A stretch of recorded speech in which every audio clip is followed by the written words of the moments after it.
Good morning and welcome to the first of a series of webcasts for KT alumni and other users of KT methods. This webcast is about creative decision making in the context of KT's decision analysis method. Let's start with just an overview of decisions. Typically people talk about the correct decision or the right choice or the right selection. And we think that the right-wrong idea is not absolutely appropriate for decision making, and we prefer to think of decisions on a continuum between better decisions and worse decisions, because we can't really know what would have happened if we'd chosen the other alternative. Often decisions will be like these. So should we do this at all if we're in the context of a project, and then what's the best way? We might want to make decisions about the kind of resources we bring into play and the timing of a given project or activity. And as we're talking, it'd be interesting if you would, in the chat box, just write down one or two examples of your most difficult project decisions. Have a look at that and think about what is it that makes my life particularly difficult, both in projects and in other terms. So the goal of KT decision analysis is to make the whole decision-making process consistent, from the point where people realize there's some kind of business requirement to delivering and implementing the project. But it's also important to be consistent when we're talking in terms of incidents, where we want to get the resolution to a particular IT or other problem as fast as we can and make sure that it's as effective as possible. Before we go into decision analysis mode, a reminder for those of you who are some time out of your KT problem-solving class. Should we, before we start making decisions about what's the best plan of action, be finding the cause?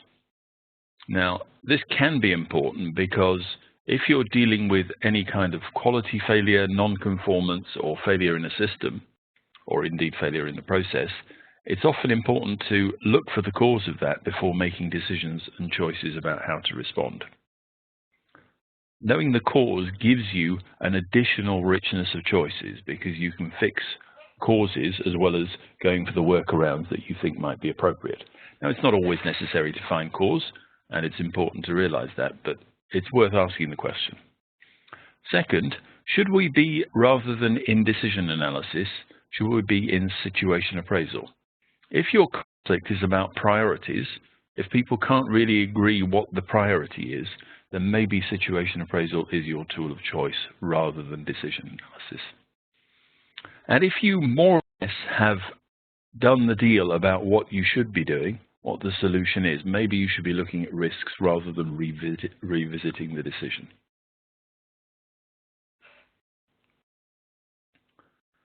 So a quick reminder, decision analysis is about selecting fixes and solutions and workarounds, whereas situation appraisal is about making sure that we plan effectively, taking into account all of the changing priorities. Problem analysis is about looking for cause and trying to get to it as quickly and efficiently as possible, and potential problem analysis is about risks. Now, as we move on to looking at teamwork, one of the reasons for having any kind of structure, any kind of framework like decision analysis is to bring teams together. Many of us work in international companies where it's simply not possible to pull people together into a meeting room to make decisions. Equally, it may not be possible to get all of the stakeholders together even in a virtual meeting room to make decisions effectively. So having a structure, a format such as decision analysis helps us to with virtual teams discontinuously, not in real time, and everybody can make an effective contribution. So the steps of decision analysis are there really to balance benefits and risks and make sure that we take into account both the needs of the users and the stakeholders, but also make sure that they outweigh the risks and the costs involved in producing the implementation. And in order to get superior decisions, KT found for the last 60 years that people will first clarify purpose and make sure they have a very clear view of their goals. Then and only then would they go on to evaluating alternatives. Many of you will be familiar with the phrase alternative-led, which is what people often do. They start with weighing up which of two or more alternatives is best without a prior consideration of what they're trying to achieve. And that tends not to work so well. So once we've clarified purpose, looked at the alternative solutions, seen how they met our purpose or goals, then we assess risks as a prelude to making the decision. You're going to be using this kind of method when you're working on incidents and problems to select the best way to restore service or the best fix, but you can also use those methods in the context of projects and other decisions like hiring, promotion, and other. And here's an example, which I'll just leave you to look at for a few moments rather than talking over it. So now let's get on to the business of creativity and where that fits into decision analysis. This example shows you the typical decision-making example where alternatives already exist. There are ideas, there are suggestions, there are different vendors available, different types of machine available for you to choose from, and which produce different degrees of benefit when compared to your objectives. But often with decision-making, you have a situation where you have a number of suggestions, for example, about new processes, and you have to construct those ideas. They're not simply available from the process shop.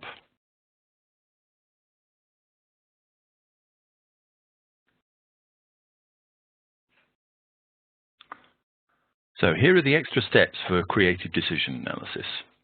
The first of those is really about refining your objectives. And what we mean by this is to create a much richer vision of how it looks and feels when your decision is implemented in an elegant and productive way. So we're trying to really get much more detail, much more granular detail about the way in which the result looks, feels, maybe smells, and how that touches our colleagues and customers. So these are the kinds of questions you could ask in order to make this work for you. And what that will create is a list of very precise sub-objectives, which are not just hard, tangible things like cost and measurement, but also about feelings, about emotions, about the way customers respond. In other words, we're trying to tell the story of what it's going to be like if we've produced the result that we want. So I was working on a decision in my home, and this is all about animal damage. I have considerable damage from rabbits and deer, where deer, you may not know this if you don't live in the countryside, but deer absolutely love roses and they tend to eat the flowers first. So we wanted to deal with all of that, and rather than simply settling for a DA that said minimize cost, maximize protection from the animals, we started to have the discussion, what would it feel like? And what do we really need from this decision to protect the garden from pests? And having done that and enriched our objectives, we ended up with this list. And even including minimizing the suffering of rabbits and deer. So that will tend to exclude things like rather nasty traps.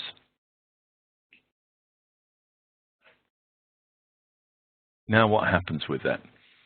If you've refined your objectives to the point where you've described really well what the end result feels and looks like, then you can use that to develop features from your refined objectives.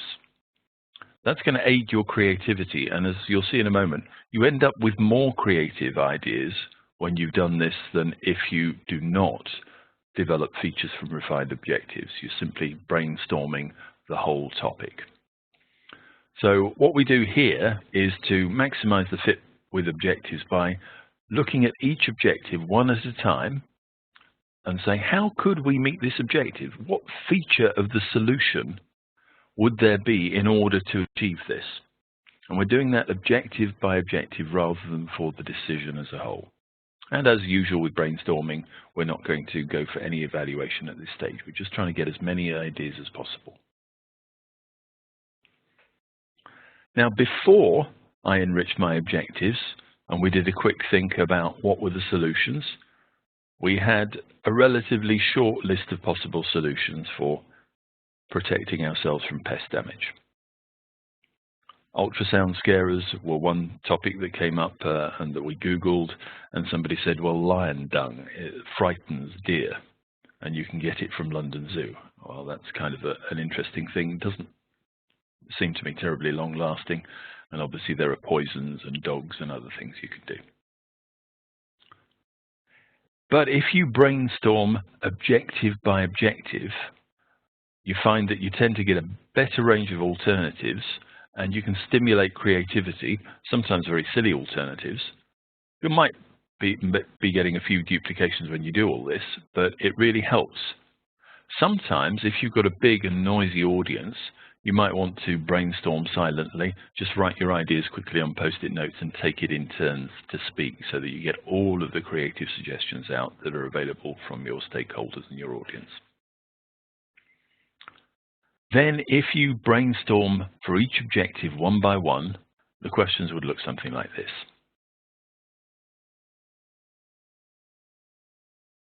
Don't forget the what else question, our favorite question to the void.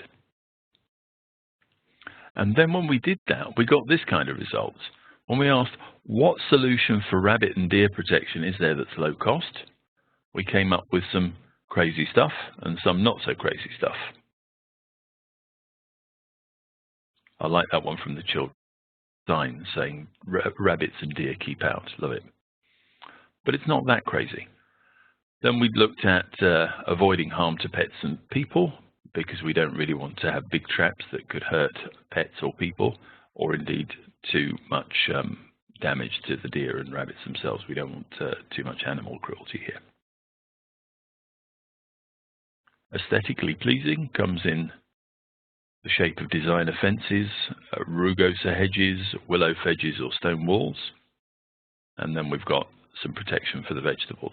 So considering the objectives one by one, we ended up with a larger range of creative alternatives. Now, you're not necessarily going to do all of those things. You can do, having done that, is start building combinations, A, B, and C, A, B, and D, A, C, and D, and so on, and seeing what they look like when you compare them with the original objectives. And then you can start to make a combo that actually works for you and deals with your problem creatively. So here's what we ended up with. So lion dung we thought we'd try, and ultrasound scarers and urinating on the boundary, which apparently they don't like the smell of if you do it often enough. And then longer term, rugosa is a very thorny rose, so people will not get in there. And then willow fedge is a word which is the combination of fence and hedge. So you put willow whips into the ground, they will grow very quickly, but then you can weave them together and it creates a really impenetrable sort of hedge. But you have to be a little bit careful to go on maintaining it, otherwise you get willow trees, which is not something you may want next to your house. Let's finish up now with a few additional tips for generating creative ideas in the context of brainstorming against objectives. Opposites can often help. So think about failure. How would you make things worse? So here you'd ask, how would you really attract deer into the garden? Oh, well, there are things that deer really like to eat, so we'll plant those in the garden. But as soon as we think about that, then I think to myself, well, what if I can persuade Ralph, who owns the adjoining field, to plant some of those things on the far side of his field? And maybe they'll go there instead of into my garden. So opposites kind of stimulate a thought which may not seem sensible in the first place, but can add to the richness of your creativity. The second tip for creativity, which is enormously successful, since the work on behavioral analysis by Rose Everson, Neil Rackham and others in the 60s, building has been identified as a key component in really effective teamwork. And that means rather than you making suggestions, practice adding a little bit to the suggestion made by the last person before you're allowed to make your own. And increasing building behavior just by 10 or 15% not only adds to creativity, but seems to add hugely to this feeling of teamwork. So try that. And then the last one, be the object. Imagine yourself as the item being acted on. In other words, pretend to be a deer. Walk like a deer around the garden. Imagine that you're a deer sniffing out nice things to eat. what would make you deterred or change for the better? And that'd be a nice thing to do. Research a little bit about deer behavior.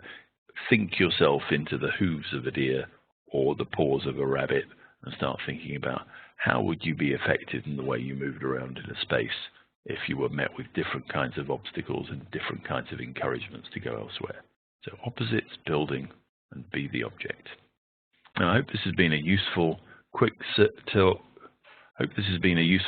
tour around the whole business of decision analysis, and you've got some additional tips for using in the context of creative decisions, particularly those where you don't have ready-made alternatives. I'm open to questions now at the end of this session. You can fire those in through the chat box, or you can ask them out loud, or indeed you can email me with them afterwards. So happy to stick around for as long as you want to talk.